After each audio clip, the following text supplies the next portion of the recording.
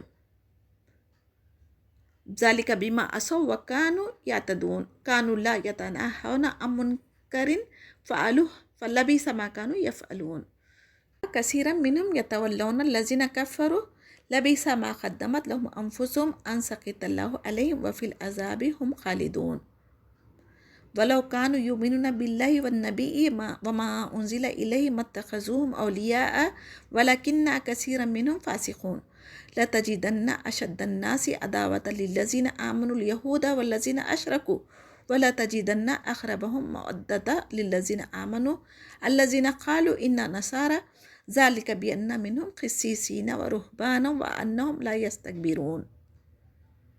آیت 78 سے دیکھیں، بنی اسرائیل کے کافروں پر حضرت داؤد علیہ السلام اور حضرت عیسیٰ علیہ السلام کی زبانی لعنت کی گئی تھی، کیونکہ وہ نافرمانیاں کرتے تھے اور حد سے آگے بڑھ جاتے تھے. یعنی زبور، انجیل میں اور اب قرآن مجید میں جو آپ صلی اللہ علیہ وسلم پر نازل ہوئی، اس کے ذریعے لعنت فرمائی گئی. لعنت کا مطلب ہے اللہ تعالیٰ کی رحمت سے دوری. لعنت کے یہاں پر اسباب کیا بتائے جا رہے ہیں؟ واجبات کا ترک کرنا، حرام چیزوں کو حلال کر کے اللہ تعالیٰ کی نافرمانی کرنا، دین میں غلو اور بدعتیں ایجاد کرنا.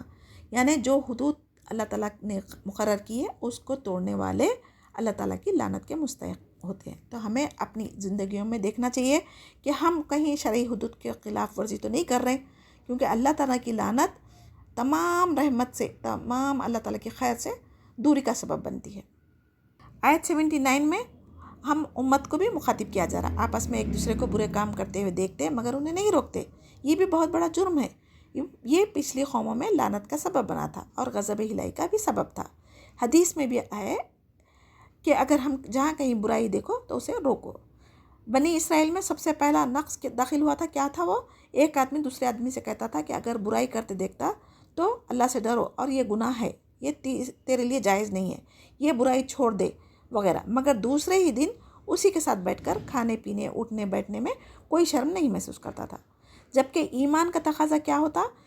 جو کوئی شرعی احکامات کے خلاف ورزی کرتا اس سے نفرت کریں اور تعلقات ترک کریں، لیکن ہم کیا کر رہے ہیں؟ منہ سے تو کہہ دے رہے ہیں لیکن پھر ان سے دلی تعلقات رکھ رہے ہیں، تو جس پر اللہ تعالیٰ نے ان کے درمیان آپس میں عداوت ڈال دی تھی، وہی اللہ تعالیٰ کی لعنت کے مستحق قرار دیے گئے تھے۔ اگر آج ہم امت مسلمہ بھی اگر اس تاکیدی حکم کو نہیں مانیں گی، اللہ تعالیٰ کی یعنی نیکی کا حکم دے کے برائی سے نہیں روکیں گی، ظالم کا ہاتھ نہیں پکڑ سکیں گی، تو ایسے لوگوں کے ساتھ کیا ہونے والا ہے؟ یہی وعید ہمارے لیے بھی ہے۔ فرقے ہوں گے، اور فرقے بن کے جب یہ لوگ اسلامی احکامات پر عمل کرنا ترک کر دیں گے تو اللہ کے پاس عذاب کے ہم بھی مستحق ہوں گے۔ پھر تم جتنی چاہے دعائیں کر لو، اللہ تعالیٰ ہماری دعاؤں کو قبول نہیں کریں گے۔ آپ صلی اللہ علیہ وسلم نے فرمایا، تم میں سے کوئی کسی کو خلاف شریعت کام کرتے دیکھیں تو ہاتھ سے روکیں، زبان سے منع کرے، اگر یہ بھی نہیں ہو سکتا تو کم سے کم درجے کا ایمان کیا ہے؟ دل سے برا جانے، اور ویسی محفلوں سے اٹھ کے چلے جائیں اور ان سے ہم قطع تعلق ہو جائیں، کنارہ کش ہو جائیں۔ جیسا کہ ایک انسان اگر عطر کی دکان کے پاس جا کے بیٹھا کچھ دیر، وہاں نہیں بھی خریدا تو اس کے جسم پہ اس کے ہاتھ میں خوشبو ضرور آئیں گی، اور ایک انسان کوئلے کی کان کے پاس سے گزر رہا ہے یا وہاں بیٹھا کچھ دیر کے لیے، اگر نہ بھی کچھ ہاتھ لگائے تو اس کے گرد و غبار سے اس کے کپڑے تو غبار آلود ہوتے نا۔ تو اسی طریقے سے اگر آپ مومنوں کو چھوڑ کے کافروں کے ساتھ، فاسقوں کے ساتھ، منافقین کے ساتھ اٹھنا بیٹھنا، مشرکوں کے ساتھ دوستی رکھیں گے تو ضرور ان کا اثر ہمارے پہ ہو سکتا، اور یہ اہل کفر سے دوستانے کے تعلق میں کیا ہو سکتا؟ ہم اللہ کو ناراض کر کے دائمی عذاب کے مستحق ہو سکتے، تو ہمیں اس سے بچنا ضروری ہے۔ اور اگر اللہ تعالیٰ اور نبی پر جو نازل کیا گیا اس پر یہود کو اگر ایمان ہوتا تو یہ کفار سے دوستیاں نہ کرتے، لیکن ان میں اکثر لوگ فاسق ہے۔ جس کسی کے اندر صحیح معنوں میں ایمان ہوگا وہ کافروں سے دلی دوستی کبھی نہیں کرے گا۔ ہاں، ہمارا ان کے ساتھ اخلاق حسن سلوک ہونا چاہیے تاکہ وہ اسلام سے متاثر ہو کر دین کی طرف آ سکے۔ اور آیت 82 میں اللہ تعالیٰ آپ صلی اللہ علیہ وسلم کو کیا فرما رہے ہیں؟ ایمان والوں کا دشمن سب سے زیادہ یہودیوں اور مشرکوں کو پائیں گے، اور ایمان والوں سے زیادہ قریب نصارہ کو پائیں گے، کیونکہ ان میں علماء دین موجود تھے اور وہ تکبر نہیں کرتے تھے۔ اب اس کے باوجود ہم کیا بولتے ہیں آج کل؟ مسلمانوں سے تو کافر ہی اچھے ہیں۔ یہ اکثر مسلمانوں کی زبان سے نکلتا، جب اللہ تعالیٰ کی آیت میں خود فرما رہے ہیں ایمان والوں کا دشمن یہودی ہے، تو یہودی لوگ ہی تو کافر ہیں نا۔ ابھی یہودیوں کے اندر نفرت اہل علم اور ایمان والوں سے بہت زیادہ ہے، جس کی وجہ سے انہوں نے نبیوں کو جھٹلایا تھا، قتل کیا تھا، حتیٰ کہ آپ صلی اللہ علیہ وسلم کو بھی قتل کرنے کی کئی بار سازشیں کی تھی اور جادو بھی کیا تھا ان پر، مگر اللہ تعالیٰ نے ان کی حفاظت فرمائی، جس کی وجہ سے ان کے جو حربے تھے وہ ناکام ہو گئے اور نبی کریم صلی اللہ علیہ وسلم کو ان کے نقصان سے بچا لیا۔ تو ان مشرکین کا حال بھی یہی ہے کہ ایمان والوں پر ظلم و زیادتی ہمیشہ کرتے رہتے ہیں۔ روحبان سے کیا مراد ہے یہاں پر؟ نیک، عبادت گزار اور گوشہ نشین لوگ، اور قسیسین سے مراد علماء و خطیب وغیرہ ہے۔ یعنی دین مسیح یعنی انجیل میں عفو و درگزر کی تعلیم کو امتیازی حیثیت حاصل تھی جو اصلی حالت میں تھی، لیکن آج یہود و نصارہ دونوں میں اختلافات ہونے کے باوجود بھی اگر کوئی مسلمانوں کے خلاف بات ہو جائے تو وہ دونوں مل کر مسلمانوں کو نقصان پہنچانے کی ہمیشہ کوشش میں لگے رہتے۔ تو لہٰذا اب ہمیں مسلمانوں کو اس میں کیا سبق مل رہا کہ یہود نصارہ سے گہری دوستیاں نہ کریں اور مومنوں کو اپنا دوست بنائیں۔ دیکھیں آج کا ہمارا 6 پارے میں ہم راسخون فی العلم پڑھے، اس میں کیا مطلب ہے؟ علم میں رسوخ حاصل کرنے والی کی علامات وہ کیا ہے؟ نمبر 1 اللہ کا ڈر، عاجزی و انکساری، دنیا سے بے رغبتی، نفس کے ساتھ ہمیشہ جہاد کرنا، لوگوں کے ساتھ حسن سلوک کرنا، غرور تکبر سے بچنا، عمل کر کے بھی نیک کی ہماری قبول ہوئی نہیں ہوئی اللہ سے ڈرتے رہنا۔ ٹھیک ہے، اب یہ عمل کی بات ہے، آپ نوٹ ڈاؤن کریے. اور حضرت موسیٰ علیہ السلام کا اللہ تعالیٰ سے سوال کیا تھا، اے اللہ سب سے زیادہ متقی بندہ کون ہے، جو سب سے زیادہ اللہ کا ذکر کرتا اور ڈرتا ہے. تو اللہ نے کیا کیا جواب دیا وہ بھی دیکھیں. اے اللہ تیرا کون سا بندہ زیادہ ہدایت یافتہ ہے، تو کیا جواب ہے اللہ تعالیٰ کا، جو میری ہدایت کے راستے پر چلتا ہے.